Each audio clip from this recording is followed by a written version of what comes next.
अस्सलाम वालेकुम। होप आप लोगों को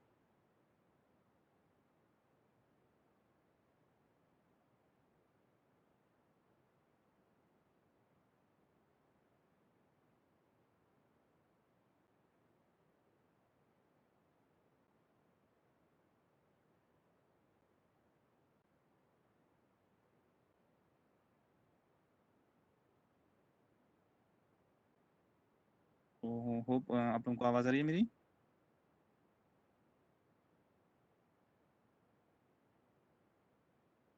स्टार्ट फर्स्ट। जो हमें आज टॉपिक पढ़ना है that is no doubt related to the previous one. Let me first stop.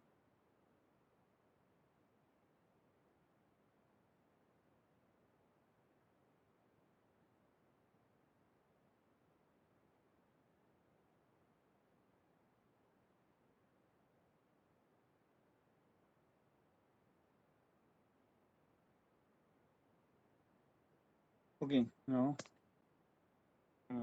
Hopefully जो आपके पास अभी स्क्रीन विजिबल होगा that's actually I am login through two devices, one is phone and my laptop के थ्रू हम ना प्रैक्टिकल पोर्शन करेंगे, थोड़ी कमांड्स वगैरह फ़ोन के थ्रू थोड़ा मुझे आप उनको समझाना था, दैट्स व्हाई मैंने फ़ोन के थ्रू लॉगिन किया हुआ अभी। फर्स्ट ऑफ ऑल हम लास्ट टाइम जो हमने क्लास में देखा था that was regarding over process.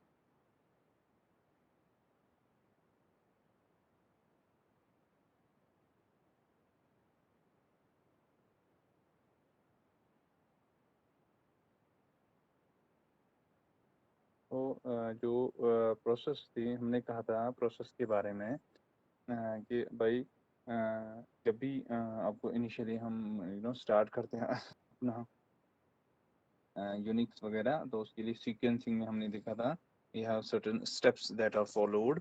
और वो स्टेप्स कौन कौन से थे मैंने कहा था। First of all the process that will stop will be init and the init process will be followed by getty, will be actually setting our terminal. After this getty we will get another login page or another process which will actually carry or which will ask us for the credentials of the user or the admin whatever जो भी हम होंगे उस time पे।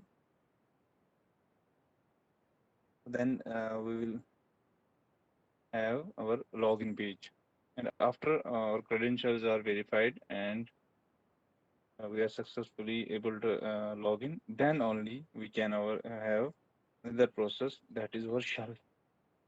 So these are basically the sequence of the steps that are followed whenever we switch on our Linux.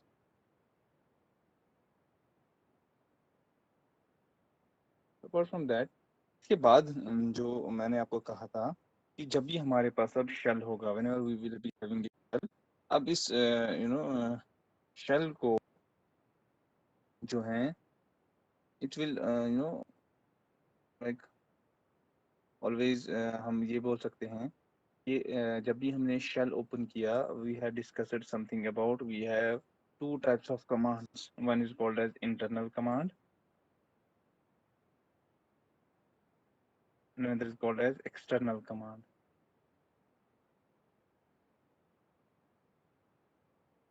Now these internal and external commands कैसे हमें पता चलती है? We can just simply write a keyword type type then followed by the command. तो उससे हमें ये पता चलता है कि जो हमारे पास टाइप है ये कमांड किस टाइप की है, ये शेल की अपनी है और वी कैन से शेल को ये ढूंढना पड़ता है किसी और हेडर फाइल में, जो हम लास्ट टाइम डिस्कस कर रहे थे कि हमारे पास दूसरी फाइल्स वगैरह होती है, जैसे सी प्रोग्रामिंग में हेडर फाइल्स वगैरह रहती है, तो इसी तरह यहाँ पर भी हमारे पास जो फाइल्स वगैरह रहती है तो उनके लिए जो है सॉरी, तो उनके लिए जो हम पाथ वेरिएबल के टाइम डिस्कस कर रहे थे कि पाथ बेसिकली किस चीज़ के लिए होता है कि इसको मीनिंग ढूंढना होता है उन कमांड्स का। तो जिन कमांड्स को इसको मीनिंग ढूंढना होता है जिन कमांड्स के लिए, तो उन कमांड्स के पास जाने के लिए वी कैन से कि जो है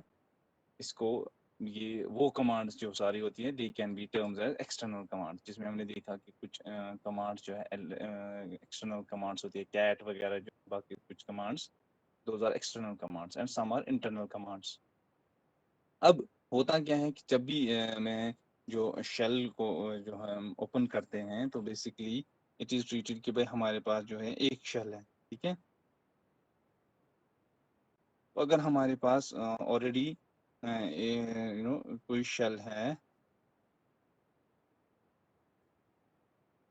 see for example this is our shell.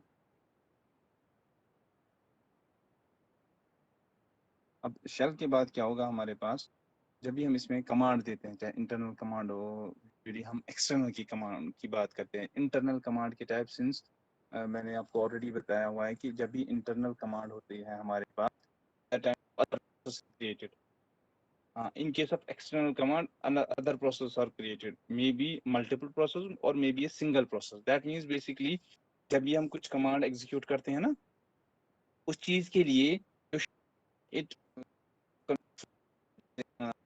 Programming की बात करें समझाने के लिए, जब भी हम फंक्शंस पढ़ते हैं ना, तो जब भी हमने कहीं पे फंक्शन को कॉल किया होता है, वी यूजुअली टेंड टू से कि भाई इस जहाँ फंक्शन, तो जो फ्लो या जो कंट्रोल है वो उस टाइम उस फंक्शन की जहाँ डेफिनेशन है फंक्शन की वहां पे चला जाता है, इसकी एग्जीक्यूशन प्रोग्राम की। तो जो ही वो फंक्शन की सारे स्टेटमेंट्स एग्जीक्यूट हो जाते हैं, फिर वापस आ जाता है हमारे पास क्या क्या कहते हैं इसको, यू नो कंट्रोल हमारे प्रोग्राम में, ठीक है।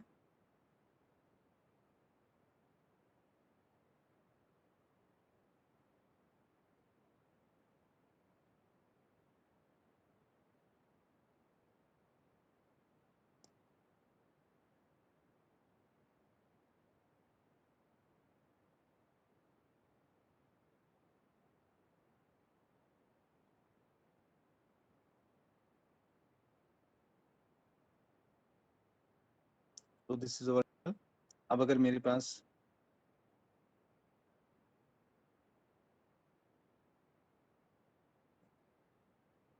I can do something.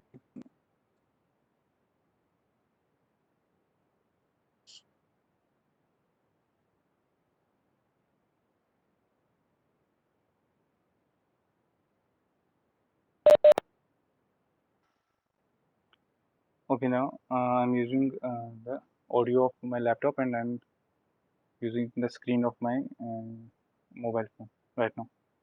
Hopefully अब आपको आवाज़ ठीक आएगी। Let me do one thing. हाँ, आवाज़ इको तो नहीं हो रही है?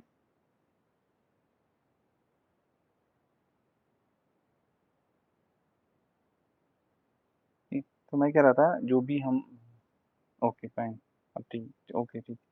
तो शेल में जो ही मैं कोई कमांड देता हूँ which is an external command, जो हम अभी थोड़ी देर के बाद देखेंगे, तो उसके अगेंस्ट में असल में क्या होता है, से फॉर एग्जांपल मैंने प्रॉम्प्ट वगैरह में यहाँ नहीं मेंशन करूंगा, say suppose I am simply writing some command, say suppose cat, फिर फाइल नेम वगैरह जो भी सिंटेक्स होगा हमारा वो हम लिख लेते हैं यहाँ पे।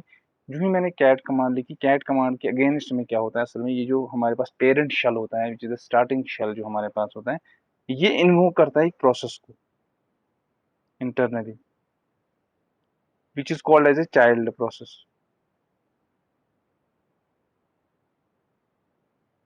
and this is termed as your parent.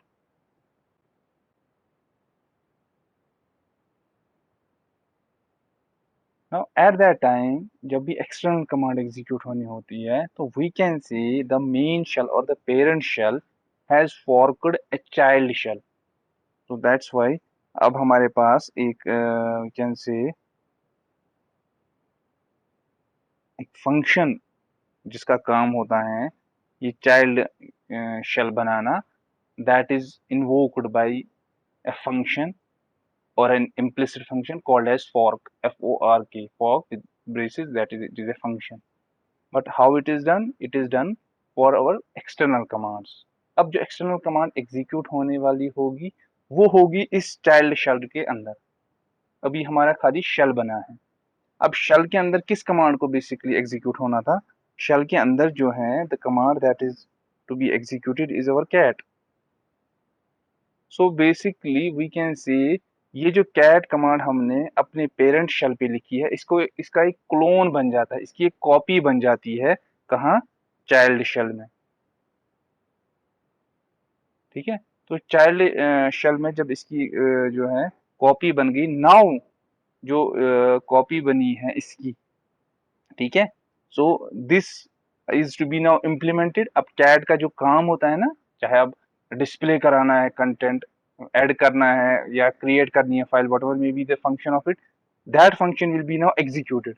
But that function will be executed only with the help of, जब यही पेरेंट क्लास जो है शेल जो है, it will invoke another function, and that the name of that function will be exe,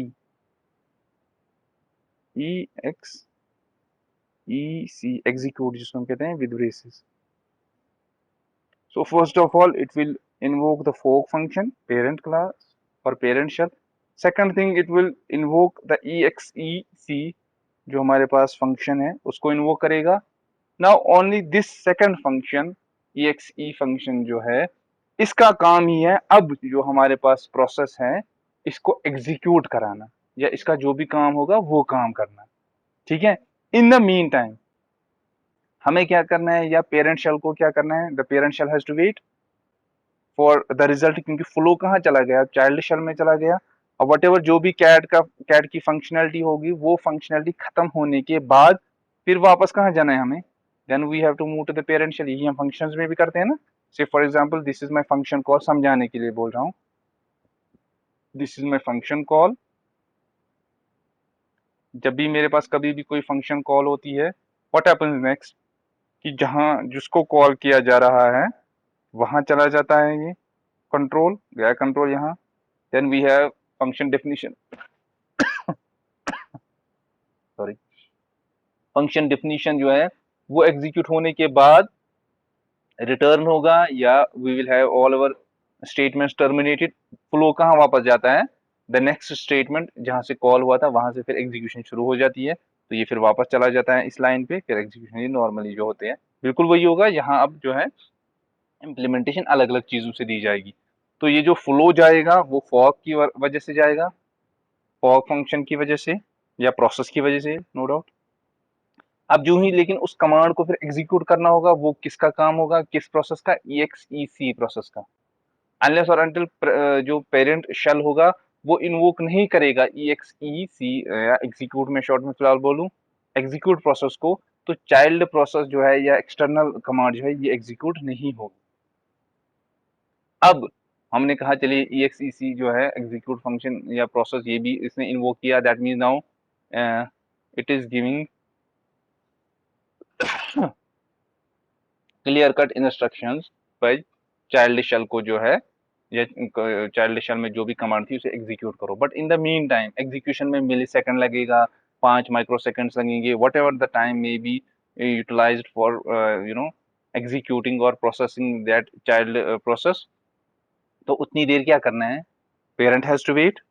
तो वो उसके लिए भी पेरेंट ही जो है एक और प्रोसेस या सिस्टम कॉल या प्रोसेस जनरेट करता है, that is called as wait.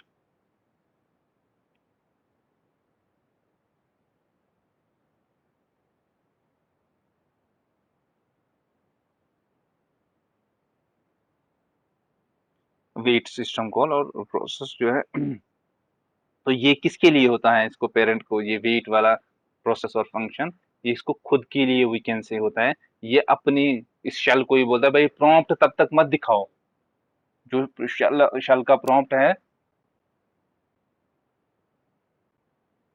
Don't display the shell prompt, कब तक, जब तक कि चाइल्ड से आपको जो है रिटर्न वैल्यू ना हो जाए, जो हम नॉर्मल लैंग्वेज में प्रोग्रामिंग लैंग्वेज में कहते हैं. और वी कैन से अनलेस और अनटिल जो हमारे पास चाइल्ड शेल में प्रोसेस एग्जीक्यूट हो रही है, कमांड एग्जीक्यूट हो रही है, जब तक कि उसका रिजल्ट या वो कमांड एग्जीक्यूट ना हो जाए पूरी तरह, तब तक जो है आप किसको, पेरेंट को ये बोल रहे हैं. We can say now shell is telling to itself to wait or don't display the prompt unless or until the external command is executed completely. That's why कि जब हम कैट कमांड या दूसरी कमांड, अभी मैं आपको दिखा दूंगा कि कहने का क्या मतलब है, कि कैट कमांड को मैं जब यूज करता हूँ, you will see your cursor will start blinking in the next line, there will be no prompt unless और until I will press control Z और I will press control D।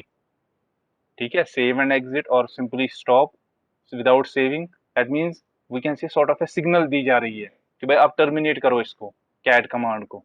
ठीक है, either it is terminating as normally because I am saving it, और I am forcing it to terminate, that's without saving, that's I am interrupting it by pressing control Z।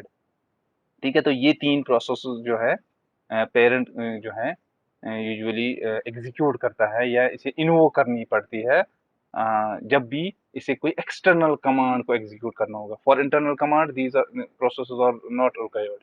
ठीक है, because वो उसके खुद के पास ही command होती है, वो खुद ही उसे एग्जीक्यूट करता है और खुद ही फिर रिजल्ट वगैरह भी डिस्प्ले करा देता है। ठीक है, तो ये थी तीन जो मैंने लास्ट टाइम पे भी आपको क्लास में कहा था कि तीन ऐसी प्रोसेसेस जो हमारे पास यूजुअली होती है in case of parent child relationship. That's why मैंने पेरेंट और चाइल्ड लिखा, because for external commands usually जो है पेरेंट जो है इट फोर्क्स और it creates a child shell for the execution of commands. ठीक है, अब जो है हमारे पास प्रोसेस जो है, now how is process identified in case of Linux, what are the various commands associated with this process command। ठीक है, बहुत सारे कुछ कमांड्स होती है जिनसे हमें एडिशनल फीचर्स वगैरह किसके पता चल जाते हैं। we tend to features of और प्रोसेस, या कितनी प्रोसेसेस हो रही हैं, कैसे प्रोसेस को हम रोक सकते हैं शेल से। ठीक है, या दूसरी कुछ एसोसिएटेड चीजें, उन पे जो है अभी मैं आपको प्रैक्टिकली वो थोड़ा सा दिखा दूंगा। ठीक है, तो मैं यहाँ से शेयरिंग बंद करता हूँ।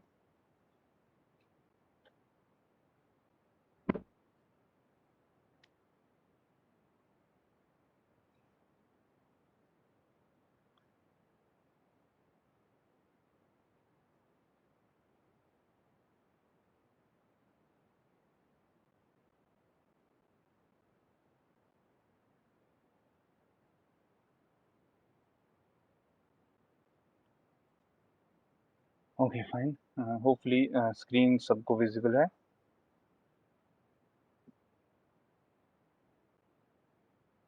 ठीक, तो अब हम क्या कह रहे थे कि मेरे पास जो है प्रोसेस है, प्रोसेस डिफरेंट प्रोसेस हो सकती है। मैंने ls किया, एंटर प्रेस किया, ठीक है, तो रिजल्ट आया मेरे पास। ठीक है, अगर किसी का टाइप जानना होगा, जैसे मैंने आपको लास्ट टाइम दिखाया भी है, टाइप मैं करता हूँ cd, cd is a command change directory.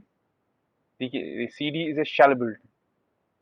ठीक है, और साथ साथ ही मुझे याद आया थोड़ा सा एक और चीज रिगार्डिंग जो पेरेंट शेल में जो अगर हमने कोई वेरिएबल्स वगैरह यूज किए ना, we can use that.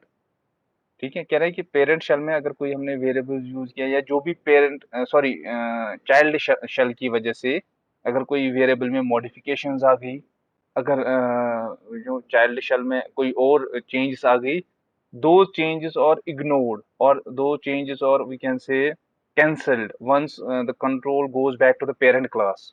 it is similar exactly to the that of functions। जब हम functions की बात करते हैं, we usually tend to say कि अगर function के अंदर कोई local variable है या global variable है, अगर ग्लोबल वेरिएबल है फिर मैंने फंक्शन के अंदर उसे कुछ मॉडिफिकेशंस की और वो वैल्यू रिटर्न नहीं कराया, अगर आप लोगों को थोड़ा सा याद होगा, मैंने वैल्यू रिटर्न नहीं कराया, तो जब हम उस फंक्शन से बाहर निकलते हैं ना, तो आप देखते हैं उस वेरिएबल का जो वैल्यू है वो वही रहता है जो उसका प्रीवियस वैल्यू होता है। फंक्शन के अंदर मैंने उसके ऐड किया, डिलीट, सब्ट्रैक्ट किया, डिवाइड किया, मल्टीप्लाई किया, दो change won't be reflected outside that function. Same thing is in this case also, कि मेरे पास अगर कोई वेरिएबल होगा, ठीक है, वो मेरे पास पेरेंट शेल में होगा, मैं अगर वही वेरिएबल कहाँ यूज कर रहा हूँ, इन चाइल्ड शेल, ठीक है, या चाइल्ड कमांड में या चाइल्ड शेल में, तो वहां अगर मैं उसके साथ कोई मॉडिफिकेशंस करता हूँ, once I exit that child class, parent class में उसकी कोई भी जो है रिफ्लेक्शन हमें दिखाई नहीं देगी उस मॉडिफिकेशन की, there won't be any modifications present in the parent class. ठीक है, तो दैट्स वी कैन से जो जो भी चाइल्ड क्लास की वजह से मॉडिफिकेशन रहती है, those are confined to the child class itself only.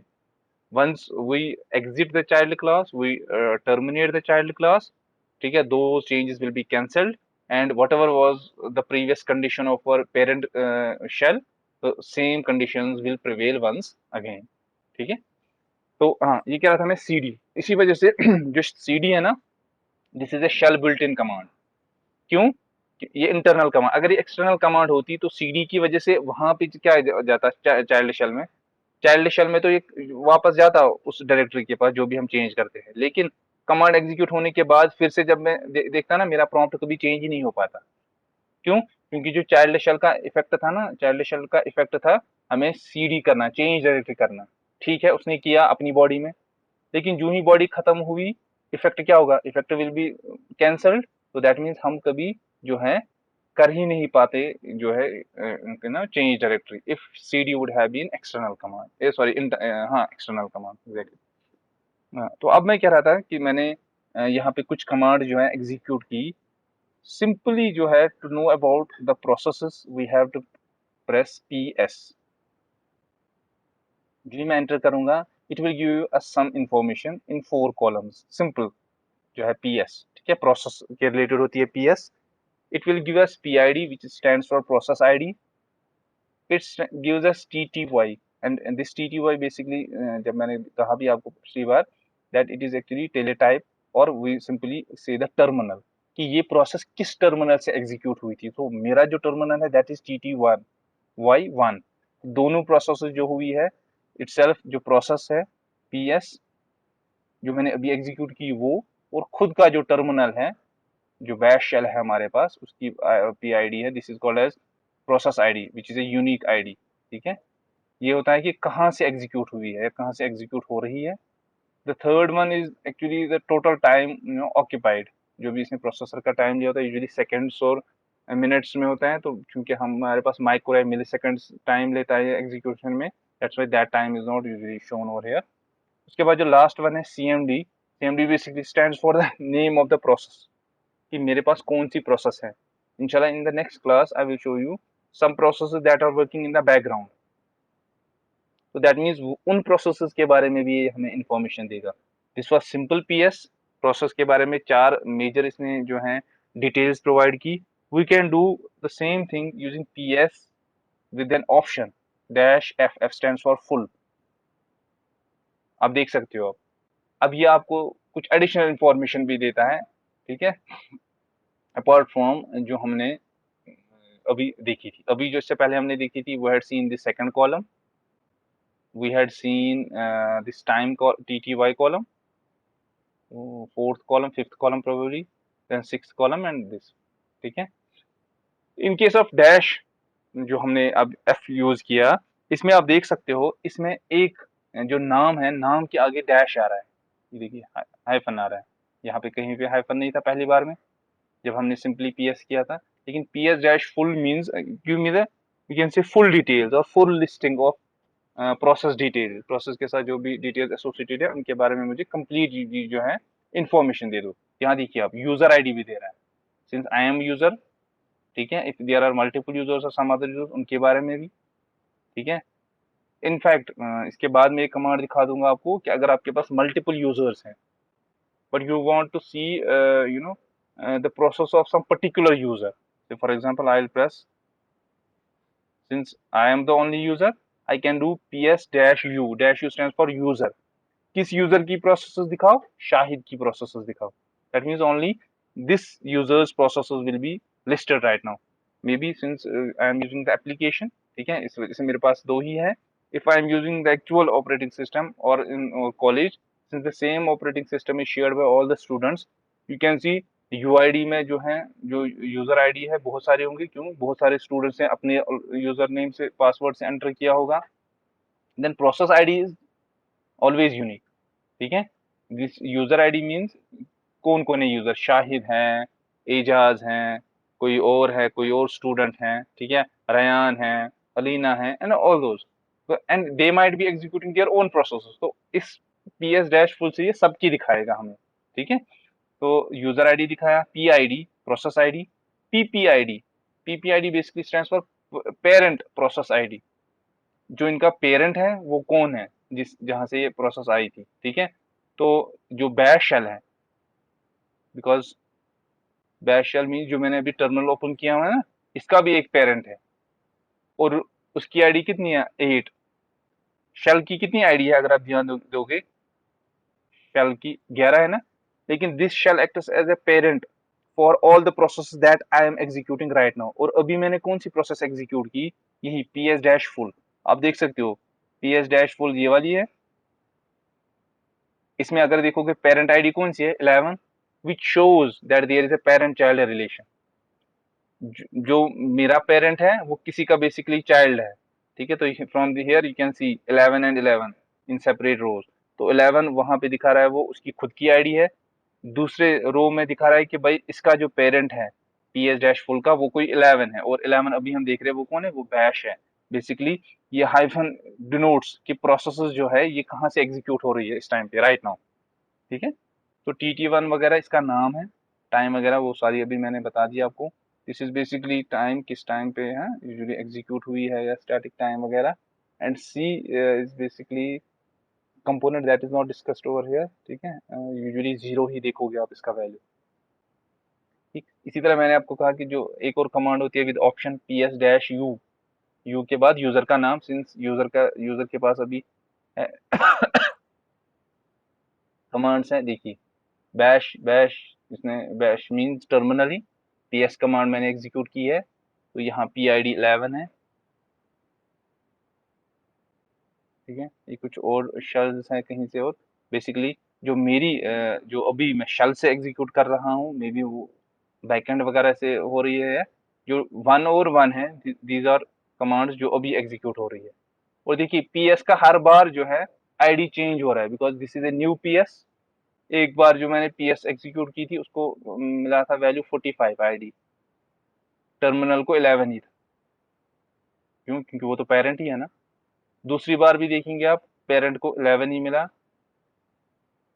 जो नई प्रोसेस चाइल्ड थी 16 था, इसको 11 ही मिला, इसको 47 चेंज हो गया, ठीक है। क्योंकि मैं अभी उसी टर्मिनल पे, मैंने टर्मिनल क्लोज नहीं किया ना, that's why it is keeping the value for that terminal और पीआईडी एज 11 ओनली। अगर मैं एग्जिट करूं फिर नए से ओपन करूं, maybe there is some more, ठीक है। इसी तरह इफ आई प्रेस एसएच, देखिए शेल आया दूसरा, मैं यहाँ पे करता हूँ पीएस, लेट अस से, आप देख सकते हो अब, ठीक है। 3 दिखा रहा है, बैश है, शेल है, एसएच एंड पीएस है, ये 3 है। If I do, sorry, PS dash full, ठीक। तो अब यहाँ देखना आप पेरेंट किसका कौन है, देखिए 11, 11 इज पेरेंट ऑफ दिस 48, ठीक है। And 48 is parent of this command, that means अब यहाँ वी कैन से बैश जो है, या जो मेरा मेन टर्मिनल है, that is actually now grand parent of right now this command जो मैं एग्जीक्यूट कर रहा हूँ, इस कमांड का वो ग्रैंड पेरेंट है, ठीक है। तो यहाँ से आपको भी थोड़ा सा आउटपुट से पता चल रहा होगा रिलेशन कैसे ग्रैंड पेरेंट, पेरेंट या चाइल्ड की है, ठीक है। और यहाँ ही जो है this is basically our child shell, ये यहाँ पर जो है चाइल्ड शेल है हमारे पास। तो अगर मैं एग्जिट करूं, आप देख सकते हो एग्जिट करने के बाद मेरे पास, that means now I am exiting the child shell. ये मैं कह रहा था इसको, मैंने इसको एग्जिट कराया, फिर मैं अपने शेल पे वापस आया। with this you can also get to know regarding our parent child relation। तो ये कुछ पीएस के रिलेटेड या प्रोसेस के रिलेटेड कुछ हमारे पास जो है कमांड्स वगैरह थी। इसी तरह no doubt we have already discussed about variable, जो मैं कह रहा था, ठीक है। तो वी से सपोज a इक्वल टू 15, मैंने किया इको $15 लिखना है ना मुझे, sorry $a, so the value is 15। now if I'll press sh, अब मैं sh में करता हूँ echo $a, what it does, it simply showed me the prompt once again। that means no doubt ये जो मेरे पास a वेरिएबल है ना, मैंने वो डिक्लेयर किया हुआ है शेल के पेरेंट में, बट यहाँ फंक्शन भी एक्सेस नहीं कर पाता है अनलेस और until we give some sort of an instruction कि भाई पेरेंट शेल में मैंने जो है ए को डिक्लेयर किया हुआ है, आप उसे यहाँ यूज करो। यूज करने के लिए हमें क्या करना है, we have to simply write export export A, that means export बाहर जो आपका पेरेंट है वहां पे कहीं ना कहीं ए को कुछ दे रखा हुआ है वैल्यू, उसको आप एक्सपोर्ट करो। अब मैं कुछ नहीं करूंगा, I will simply echo value dollar A. मैंने शेल में इसका वैल्यू कुछ नहीं दिया, मैंने इसको बोला कहाँ से लाओ, पेरेंट चाइल्ड से लाओ। Export A, I don't know क्यों नहीं आ रहा है, आना चाहिए।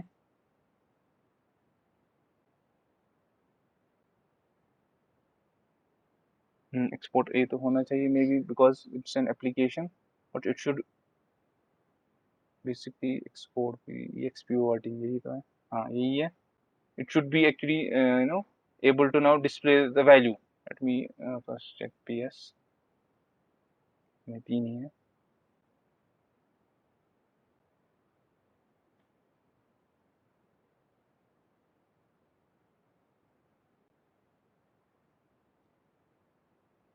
Okay, sorry. Let me first exit eco dollar a 15. Let me export a, then shell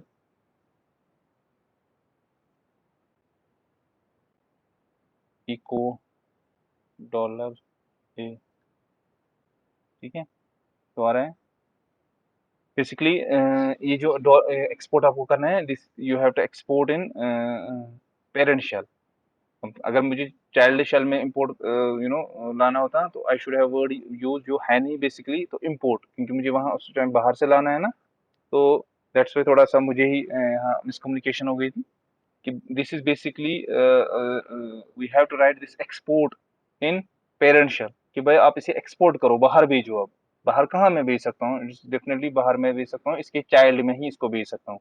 तो अगर मैंने अब चाइल्ड में इसमें कुछ मॉडिफिकेशंस की ना, तो वो मॉडिफिकेशंस हमारे पास जो है पेरेंट में नहीं होंगी, ठीक है। तो वो हम इंशाल्लाह आगे देखेंगे, because this will include now expressions वगैरह इंक्लूड हो जाएंगी यहाँ पे कि मुझे कैसे इसमें ऐड करना है यूजिंग बैक कोट्स वगैरह। तो अगर मैं इस वैल्यू को ए को मॉडिफाई करता हूँ, से सपोज 15 के बदले मैंने इस ए को अब 20 बना दिया, फिर मैं एग्जिट करूंगा, ठीक है, से सपोज यूजिंग सर्टन जो है मैंने इसे 20 बना दिया for example, using certain evaluation और एक्सप्रेशन, जो ही मैंने 20 बना दिया और after making the value of A 20, जो ही मैं एग्जिट करूंगा, एग्जिट करने के बाद मैं अपने पेरेंट शेल पे वापस आ गया। जो ही मैं पेरेंट शेल पे वापस आऊंगा, यहाँ अगर मैं इको करूंगा ना, यहाँ वो इको 20 नहीं दिखाएगा, सिंस बेसिकली मैंने अभी यहाँ चेंज नहीं किया है उसको 20, दैट्स वाई मैं आपको एग्जीक्यूट करके नहीं दिखाऊंगा। तो अगर मैंने चेंजेस लाई होती, तो दो change won't be reflected in the parent child, in the parent shell, ठीक है, वो खाली कहाँ होंगी, चाइल्ड शेल में होगी, जो मैं आपको थोड़ी देर पहले एग्जांपल बता रहा था, ठीक है। इसके बगैर हमारे पास कुछ और कमांड्स हैं एसोसिएटेड विद दिस शेल, ठीक है। तो एक उसमें होता है exit status of a process. कि एग्जिट स्टेटस क्या है प्रोसेस, क्या मेरी प्रोसेस जो है वो सक्सेसफुल हुई या वो फेलियर हो गया। तो this can be also achieved with the help of, हमारे पास जो है, first of all let me clear this screen, हमारे पास जो कमांड उसके लिए रहती है कि जो हमने लास्ट एग्जीक्यूट कमांड जो एग्जीक्यूट की थी, whether that was terminated successfully और that was terminated we can say unsuccessfully और दैट वाज ए फेलियर। तो उस चीज को देखने के लिए we have a command called as exit status, and that exit status is given by dollar question mark.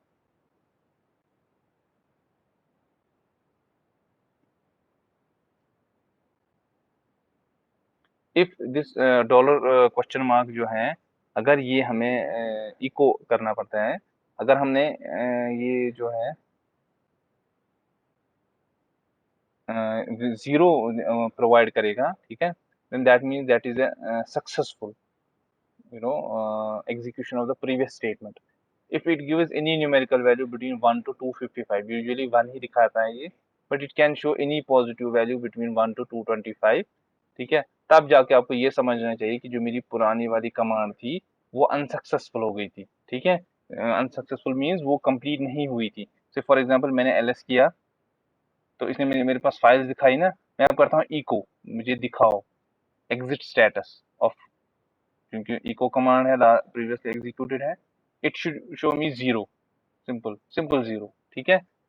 अब जो ही इसने मुझे सिंपल जीरो दिखाया ना, that means basically it is a success, that means ls command was executed successfully. Now suppose if I say cat 1 2 3, say for example, if I'll press enter, it says cat 1 2 3 no such file or directory. That means cat command was not successful in opening a file. तो ये command हमारे pass fail हो गई थी ना। तो अगर मैं फिर से करूं इको, अब इको डॉलर वो जो भी है, that means now it should show me A exit status of A failure, और फेलियर यहाँ पे इसने क्या दिखाया, it is shown by 1। This is usually used in जो शेल स्क्रिप्ट्स वगैरह होते हैं ना, तो वहां पे जब इफ एल्स वाली कंडीशन लगती है ना, if the previous for example if the previous command was successful, then print this. If the previous command was unsuccessful, then print this, sort of. तो there if के अंदर जो मुझे कंडीशन लगानी होती है, I'll put this echo dollar. That means if previous command was successful, then do this, then do this. So this is called as exit status. ये याद रखिएगा आप। एक तो मैंने लास्ट टाइम आपको बोला पाथ वेरिएबल्स अच्छे से याद रखिएगा, एक तो ये एग्जिट स्टेटस याद रखिएगा, वाइवा में ये पूछा जाता है, एक्सटर्नल का जब वाइवा होगा वो ये कुछ चीजों के बारे में ज्यादा पूछते हैं वो सब, ठीक है। तो exit status means basically what was the status of the previous command, was that successfully executed or was there some sort of a failure, ठीक है। अब अगर मैं फिर से करता हूँ cat, अब मैंने लेकिन cat किया ab1 एंटर, ठीक है, ab1, इसके बाद अब मैं लिखूंगा ये फेलियर था या नहीं था, ठीक है। तो विल डू लाइक दिस, क्या दिखाया इसने, जीरो। इसने क्यों दिखाया इससे पहले वापस प्रॉम्प्ट, बिकॉज जो कैट abc1 था ना, that is an empty file, उसमें कुछ है ही नहीं, तो दैट्स व्हाई प्रॉम्प्ट वापस आया। अब अगर मैं किसी और फाइल को कैट करता हूँ, आई विल प्रेस, बहुत सारा कुछ आया और प्रॉम्प्ट नीचे वापस आया ना मुझे, क्योंकि फाइल में कंटेंट बहुत सारा था तो दिखा मुझे। तो यहाँ पे फिर से अगर मैं इको करता हूँ, echo dollar, you will see again zero. So जब भी हमें प्रोसेस का एग्जिट स्टेटस देखना होगा, that exit status is actually stored in dollar followed by question mark, so combination of these two meta characters, but this value we have to echo means print on your screen what is the exit status, ठीक है। तो hopefully I guess this is enough for today, ठीक है, क्योंकि class भी अब wind up terminate हो जाएगी अभी, तो आई थिंक आज हम इतना ही करते हैं, बाकी इंशाल्लाह PPID is a parent process identifier. PPID. PID is process identifier. PPID stands for parent process. हमने कहा ना पेरेंट और चाइल्ड होता है, ठीक है। इंशाल्लाह I will do that also, मैं करूँगा, कोई बात नहीं। I will upload the lectures, हमने पुराने जो भी हैं मेरे पास सेव है, I always record these classes, इंशाल्लाह करेंगे, ठीक है। तो आज के लिए इतना काफ़ी है। अभी प्रोसेस का है थोड़ा सा, इसमें कमांड्स वगैरह हैं कुछ और, कि टर्मिनेट वगैरह कैसे, किल कमांड कैसे हम यूज़ करेंगे कभी कभार कुछ कमांड्स होती है जो नॉर्मली किल कमांड से भी एग्जीक्यूट नहीं होगी, तो we have to forcibly kill them, तो उसके लिए कुछ और ऑप्शंस लगाने होते हैं किल कमांड के साथ, ठीक है। And may be something more about executing process in the background or moving background process to the foreground means front पे लाना, तो टर्मिनल पे हमें फिर वेट करना है। कभी कभार हम चाहते हैं कि जो फाइल है ये बैकग्राउंड में एग्जीक्यूट होती रहे, ठीक है, और मैं टर्मिनल पे यहाँ उतनी देर में कोई और काम करूंगा, that is called as background process. जो कभी कभार हमने जब टर्मिनल ओपन किया हुआ है तो मैं कोई काम कर रहा हूँ, अनलेस और अनटिल वो काम मैंने फिनिश नहीं किया तो दूसरा टर्मिनल में दूसरा शेल मेरे पास नहीं आता है, सॉरी शेल नहीं, प्रॉम्प्ट मेरे पास नहीं आता, ठीक है। जैसे फॉर एग्जांपल अगर मैंने लिखा cat greater than sign ABVVV enter, अब देखिए क्वेश्चन मार्क ब्लिंक, सॉरी नीचे ब्लिंक कर रहा है ना, that means I have to wait, unless और ये फाइल क्लोज नहीं होगी, चाहे फिर कैसे भी क्लोज हो, ये फोर्सबली हो, हम या विलिंगली क्लोज करें, हम कोई और प्रोसेस एग्जीक्यूट नहीं कर सकते। ठीक है, so this is called as, this is in the forefront और फोरग्राउंड, ये हमारे पास प्रोसेस चल रही है, we have to wait. But sometimes we want कि जो प्रोसेस हमें ज्यादा वेट करा रही है, हम उसको बैकग्राउंड में भेजें, वो बैकग्राउंड में एग्जीक्यूट हो रही है। ठीक है, इन द मीन टाइम हम फोर फ्रंट पे जो है दूसरे जो है कमांड्स को एग्जीक्यूट कर सकते हैं। तो इसके लिए मैं कंट्रोल जेड करूंगा, तो फोर्सबली मैंने स्टॉप किया, जो ही मैंने फोर्सबली स्टॉप किया तब जाके मैं दूसरी कोई कमांड को एग्जीक्यूट कर सकता हूँ।